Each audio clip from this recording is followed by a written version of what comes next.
లక్ష పాడి రైతు కుటుంబాల సంస్థ కరీంనగర్ డైరీ. కరీంనగర్ డైరీ పాలు మరియు పాల పదార్థాలు ఆర్డర్ చేసిన వెంటనే మీ ఇంటి వద్దకే కరీంనగర్ డైరీ యాప్ ని డౌన్లోడ్ చేసుకోండి.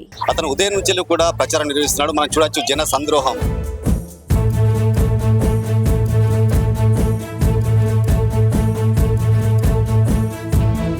నన్ను ఆదరిస్తారు. నా సెటిలర్స్ అందరు కలిసి నన్ను ఆదరించి నన్ను ఖచ్చితంగా భారీ మెజారిటీతో గెలిపిస్తారు.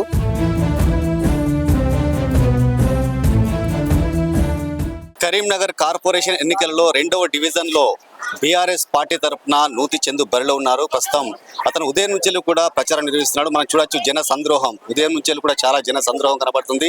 పెద్ద ఎత్తున కూడా ఇంటింట ప్రచారం నిర్వహిస్తున్నారు. అయితే ప్రస్తుతం అన్న మనతో పాటున్నాడు. అన్న అడిగి మరిన్ని విషయాలు తీసుకుందాం. అన్న నమస్కారం. ప్రచారం ఎలా జరుగుతుంది? అన్న నమస్కారం అండి. ప్రచారం బాగా జరుగుతుంది. ప్రజలు కూడా నన్ను చాలా బ్రహ్మరథం బట్టి అందరూ ఆశీర్వదిస్తున్నారు. అందరు దగ్గర తీసుకుని రాబిడ్డ నువ్వు అని అమ్మలు, అక్కలు, తమ్ముళ్ళు, మళ్ళీ మరియు మా యూత్ కూడా చాలా నాతో తోడుగా ఉండి నా వెన్నట్టు ఉండి అన్న మేము నీకున్నాం, నువ్వు గెలవాలి, నువ్వు మాకేం చేయకున్నా కానీ ప్రస్తుతం అయితే నీ వెంట ఉంటాం అన్నా అన్నాడు. నేను యువతకు గట్టి భరోసా ఇచ్చిన, తమ్ముళ్ళు నన్ను గెలిపించండి, నాతో అయ్యే వరకు మీకు తోడుండి మీకు ఇంకా ఫ్యూచర్లో ఉన్న ఎలాంటి సహాయాలు కావాల్సిన వాళ్ళకు కూడా నేను నాతో అయ్యే వరకు ఓనుగా మరియు ప్రభుత్వం నుంచి కూడా ఎలాంటి సహాయం కావాల్సిన వాళ్ళకు చేస్తానని వాళ్ళకు నమ్మకం కలిగించిన నమ్మకంతోనే నేను ఉన్నాను. వాళ్ళు కూడా నన్ను నమ్మి వస్తున్నారు. నాకు తెలిసి నాతోని 2వ వార్డు యూత్ మొత్తం నాతోనే తిరుగుతున్నది. వాళ్ళు కూడా ఎలాంటి ఏం ఆశించకుండా తిరుగుతున్నారు. అన్న నువ్వు గెలవాలి అన్న, కొత్త తరం కావాలి. ఇక్కడ వచ్చేసి 5,700 ఓట్లు ఉన్నాయి.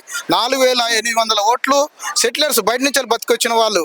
కానీ అందరు ఏమంటారు అంటే ఇక్కడ ఉన్న వాళ్ళు తీరోటపల్లె వాళ్ళు ఒక 700-800 ఓట్లు కలిసి మీరు ఎక్కడి నుంచో బతికొచ్చిన వాళ్ళు ఇక్కడ మీరు పోటీ చేస్తారా, ఎక్కడి నుంచో బతికొచ్చిన వాళ్ళు ఇక్కడ మీరు పోటీ చేస్తారా, మీకు ఎలా ఓటు వస్తుంది, ఎలా ఓటేస్తారని అందరిని బెదిరిస్తుండ్రు. ఇష్టం ఉన్నట్టు మాట్లాడుతున్నారు. ఎవరైనా కూడా ఎక్కడి నుంచో బతికొచ్చిన వాళ్ళే. అట్లా అనుకున్నాడు కూడా కరెక్ట్ కాదు కదా. 4,800 ఓట్లకు ఒక లీడర్ అవద్దు, 800 ఓట్లకి ఒక లీడర్ కావాలన్నా ఇది ఎక్కడ న్యాయం, ఇది ఎక్కడ అన్యాయం, ఏం అర్థం కాకుండా ఉన్నది. నన్ను ఆదరిస్తారు.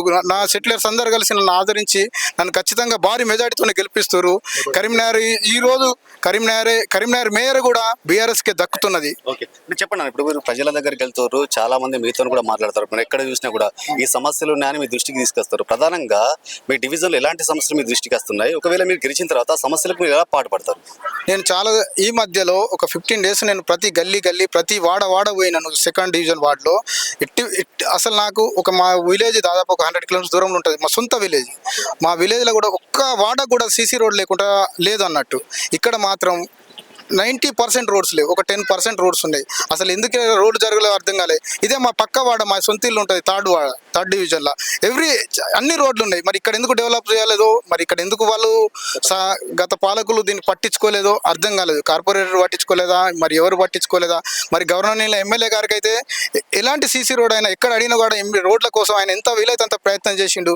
చుట్టుపక్కల ఏ విలేజ్ పైన సిమెంట్ రోడ్ ఉంది. ఆయన తన ఎమ్మెల్యే గారు రోడ్ల విషయంలో ఎక్కడ కూడా కాంప్రమైజ్ కాకుండా రోడ్లు అయితే అందించిండు. చెప్పండి. ఇప్పుడు మీ డివిజన్ లో బీఆర్ఎస్ తరఫున మీరు పోటీ చేస్తున్నారు, సో కాంగ్రెస్ బీజేపీ తరఫున కూడా వాళ్ళు పోటీ చేస్తున్నారు. అంటే అంతకుముందు కార్పొరేటర్ ఇక్కడ అభివృద్ధి చేయించలేదంటారా? అభివృద్ధి కుంటుపడిందంటారా?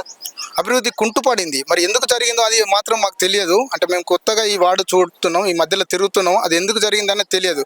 పనులు మాత్రం డబ్బులు మాత్రం ఉండే. ఎమ్మెల్యే గారు మాత్రం సిమెంట్ రోడ్లకు ఎంత వీలైతే అంత సాయం చేస్తున్నాడు. అతను అడుగుతే ఎన్నడూ కూడా కాదని లేదు. ఎందుకంటే మేము చాలా దగ్గర నుండి చూసినాం, తనతో చూస్తాం, పక్క నుండి చూస్తాం. ఎవరైనా సీసీ రోడ్ అడిగిందంటే ఒక రోడ్లు ఏ విధంగానైనా ఇచ్చేసిండు అన్నట్టు. మరి ఇక్కడ ఎందుకు జరగలేదు కూడా తెలియదు. మురికి కాలువలు, డ్రైనేజ్ వ్యవస్థ మాత్రం చాలా దారుణంగా ఉన్నది.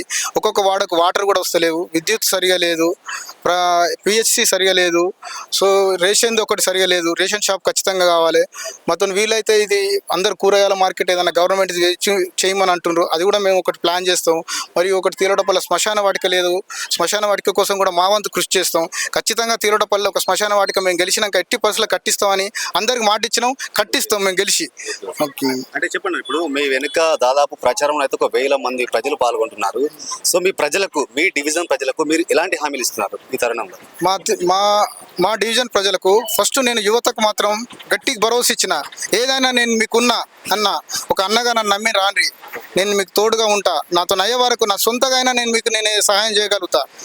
మరియు ప్రభుత్వ పథకాలు ఏమైనా మీకు రీచ్ అయ్యేటి ఉన్నా కానీ అవి నా సొంతగా మీ దగ్గరుండి అందజేస్తాను. అదొకటి భరోసా ఇచ్చిన. ప్లస్ నాకున్న పరిచయాలతోని ఇండస్ట్రియలిస్ట్ వాళ్ళు ఉన్నారు బయట. హైదరాబాద్లో సాఫ్ట్వేర్ కంపెనీస్ ఉన్నాయి మా ఫ్రెండ్స్కు. మాకు కూడా సాఫ్ట్వేర్ కంపెనీస్ ఉన్నాయి, మాకు కూడా ఇండస్ట్రియల్స్ ఉన్నాయి, హాస్పిటల్స్ ఉన్నాయి. సో ఎంత వీలైతే అంత మన ఇక్కడ దగ్గర యువతకు నేను సొంతగా నేను తీసుకుంటాను మాట ఇచ్చిన తప్పకుండా వాళ్ళకి నేను ఉపాధి కల్పిస్తాను ఓన్గా. చెప్పండి చివరగా మీ డివిజన్ ప్రజలకు మీరు ఏం చెప్పదలుచుకుంటున్నారు?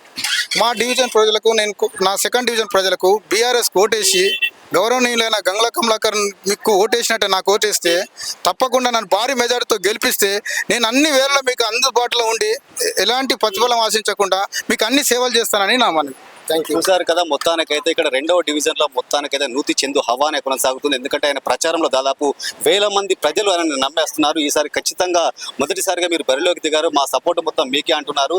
సో ఎందుకంటే ఏ సమస్యలు ఉన్నా కూడా 24 గంటలు మీకు అందుబాటులో ఉంటాయి. అవసరమైతే మీకోసం ఒక పార్టీ ఆఫీస్ కార్యాలయాన్ని ఏర్పాటు చేసి మీ అందరికీ అందుబాటులో ఉంటారని కూడా చెప్పడం జరుగుతుంది. మీరు అందరూ కూడా భారీ మెజార్టీతో ఓటేసి గెలిపించాలని కూడా కోరుకుంటున్న పరిస్థితి కనబడుతుంది. కెమెరా పర్సన్ సాయితో శ్రీనివాస్, సుమన్ టీవీ, రెండవ డివిజన్.